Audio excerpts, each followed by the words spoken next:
man is back. Oh, my gosh, the man got messed up. This is a 5 out of freaking 5. It is beat making time. Next week is E3 week. My album comes out next week. I have delivered. You know what I'm saying? That's true. You know what I'm saying? But oh, look at that! Oh my God! This is your boy. All right, ladies and gentlemen of the YouTube citizens, y'all know who this is. This is your boy Dash the True Inferno.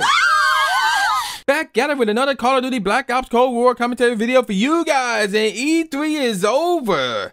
Despite what E3 might tell you in the email, talking about, oh, you can rewatch the whole thing again. Who would want to watch that garbage? Rewatch it rather.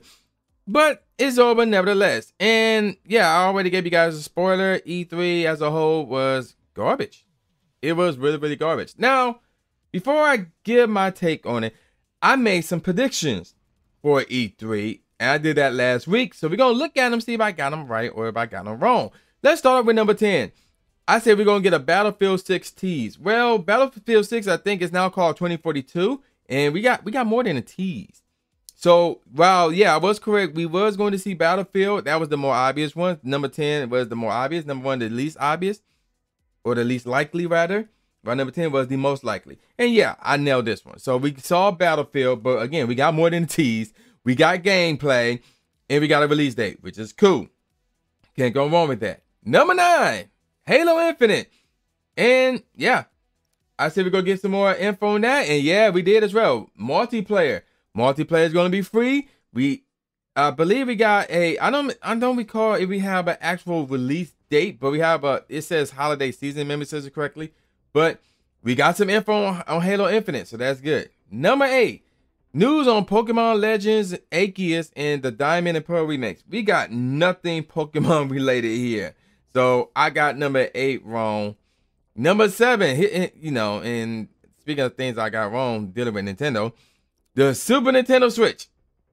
I got that wrong as well. So, all right, moving on to number 6, Breath of the Wild 2 release date. So here's the thing about that. We got a release year, which is next year. We don't have a month nor a day, like the exact day. Like, is it the 26th or is it the 3rd or anything like that? We just got a year. That's it. So I'm going to say that's part of the release date. So I'm going to say I nailed that one. But we did get some Breath of the Wild news, a little trailer, and we got, again, a release year. So I'm going to count that as a W in my favor. All right, let's move on to number 5, Elder Scrolls 6 tease. So it was verbally mentioned at E3, but nothing was shown at E3. So I'm gonna say I got that wrong. So far looking at this, I got 3 wrong. Let's move on to number 4, Bayonetta 3. Speaking of the number 3 and speaking of number 4, you know how I said I had 3 wrong going into my number 4 prediction? Now, because of that lack of Bayonetta 3 news, now I got 4 wrong. Y'all saw what I did there? Oh, let's continue with the things I got wrong. Number 3, new fighting game. So this one, I will admit, this one pissed me off.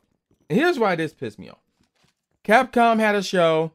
Bandom that guy had a show. So, did we get any Street Fighter news or like a new fighting game? No. Did we get any tech, well, as far as a new Tekken game, that is. Did we get that? No. The closest thing we got to this was Kazuya is now in Smash. That's the closest thing we got to that. That don't count in my book.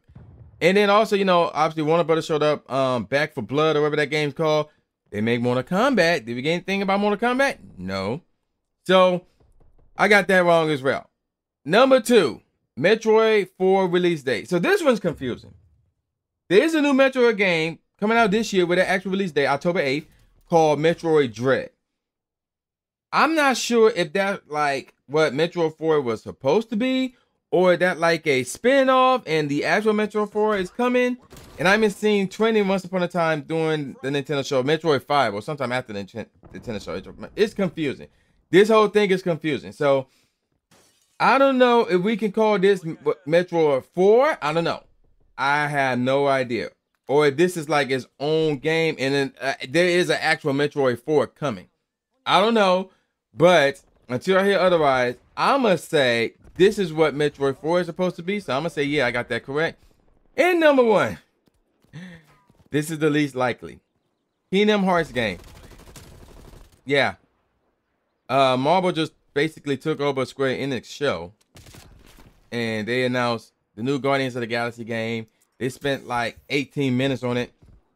And they also showed Marvel's Avengers, 5 minutes of that. Yeah, they kind of took over the Square Enix show. And it's annoying. It's really, really annoying. So, those are my predictions. So, looking back on it, I got about 4 correct here. That's it. Everything else I got wrong. So, looking back on this, this was not a good show. Nintendo had the best show because their show was good. Because they did give us Breath of the Wild 2 stuff. They gave us a new Metroid. They gave us Super Mario Superstars, which is confusing to me because I'm like, so the current Super Mario Party game, I mean Super Mario Party Superstars, that is. So the current Super Mario Party game will be irrelevant within the next, what, 3 months or so? This Super Mario Superstars is coming out this fall. So it's like, what the heck? So there's that. And then, of course, the Kazuya being in Smash was big as well. And that's, for me personally, that's pretty much it. Some people might be excited about this whole Super Monkey Ball fiasco. Others will be excited about the WarioWare. And there might be a few other games that they announced, like the JRPGs. You know, some might be excited about all that stuff. But for me, it was those 4 that got me excited. I'll admit, the Battlefield game looks kind of cool. It looks kind of cool. The Halo Infinite multiplayer is good, especially since it's free. So you can't knock that. But outside of those 2, and then I guess I have no clue what Elden Ring is, but there's some people who are excited about that. I have no clue what that is. But aside, and then of course, obviously for me, the Among Us announcement was huge, and obviously that big old update came out yesterday, by the way. But aside from those things, there was nothing at E3 that personally got me excited. Like there was nothing there. So I think E3 was terrible, and the good thing about E3 was there was no spoilers. Not that I saw anyway. There was no spoilers, so that was good. But in terms of what these companies gave us at E3, I'm like, bro, y'all should have stayed at home if that's the case. So I'm still sticking by with what I said when I first heard that E3 was coming back this year, and that is this: why? I truly believe like there's no need for E3, and in this case, it's not even because of what E3. Well, first of all, E3. Their fan access is garbage. They basically talk about, oh yeah, you can create an avatar. Also, you can watch a YouTube video. You can watch the entire live stream that is coming from their YouTube channel. I'm like, bro, just go to the YouTube channel and watch that. Like the fan access thing, registration was a waste of time. Their website was kind of broken at times on day 1. So it's like, yo, I don't get the point of the fan access. So to me, I still say it's a waste of time. So aside from their website and the fan access portion being garbage, I don't know about their content creator access, the media access, and all this other stuff. I don't know about any of that other stuff. But the fan access portion was garbage. They should have done without it. And to be honest, the rest of E3 wasn't even E3's fault. It was the companies, because they came with garbage. Like they should have had their own show where, you know, like later in the year, whatever the case may be, where they can come at us with fire or not do a show at all. You know, that's how I truly feel. Like Nintendo was the only one who like I said, they're the only one who had a good show. So I cannot Nintendo, but at the same time, Nintendo did not carry E3. If you thought Nintendo carried E3, nah, they did not do that. E3 was that bad. In fact, the biggest announcement, the hypest announcement came from Pokemon Go. And they were not even part of E3. It just so happened they made an announcement on the last day of E3. So that's why, to me, that is funny. But yeah, those my predictions. That's my take on E3. I will give E3, well, yeah, I'm gonna give E3 6.5 out of 10 though. I will give it 6.5 out of 10, which is not, well, I mean, it's a passing grade, but it's one of those, you passed, but I'm still mad at you because you could have done better. It's one of those moments. So with all that said, I'm gonna call it a wrap. And with all that said, I said that twice. Y'all know who this is. This is boy New J Gatsby, aka the new Stimulate Smith. Saying peace out, y'all, and I'll see y'all next time. Yeah.